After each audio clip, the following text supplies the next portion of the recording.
خاران سے سلمان بلوچ کی رپورٹ کے مطابق انجمن تاجران خاران کے زیر اہتمام شاہوانی مارکیٹ بازار خاران میں آل پارٹیز کا اجلاس میں انجمن تاجران کے صدر منیر احمد شیخ، مسلم لیگ نون کے حاجی غلام سرور بلوچ، جمعیت علماء اسلام کے حاجی محمد عالم کبدانی، BMP مینگل کے رہنما ندیم بلوچ،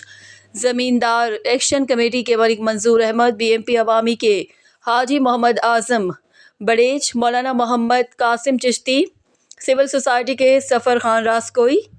جماعت اسلامی کے مولانا مجیب الرحمان، تحریک لبیک کے مولانا نعمت اللہ حبیبی،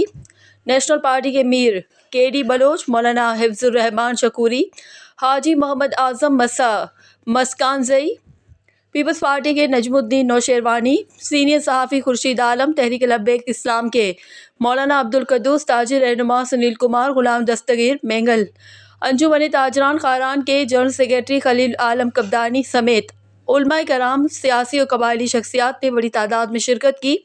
انہوں نے اجلاس سے خطاب کرتے ہوئے خاران میں چوری اور ڈکیتی کی وارداتوں پر تشویش کا اظہار کرتے ہوئے کہا کہ ضلع انتظامیہ، پولیس اور لیویز فورس خاران میں امن و امان قائم رکھنے میں ناکام ہو چکی ہے۔ اجلاس میں مشترکہ طور پر یہ فیصلہ کیا گیا کہ کمشنر رکشان ڈویژن، ڈپٹی کمشنر اور DIG پولیس سے ملاقات کر کے چوری اور ڈکیتیوں کو روکنے کے حوالے سے ان کو ان کی ذمہ داریوں کے حوالے سے آگاہ کریں۔ اگر مزید انتظامیہ اور پولیس اور لیویز فورس نے امن و امان کے حوالے سے کمزوری دکھائی تو سخت احتجاج کی کال دیں گے۔ آخر میں انجمن تاجران اور آل پارٹیز سمیت زمیندار ایکشن کمیٹی پر مشتمل ایک رابطہ کمیٹی بنانے کا بھی فیصلہ کیا گیا، جن کے ناموں کا اعلان بعد میں کیا جائے گا۔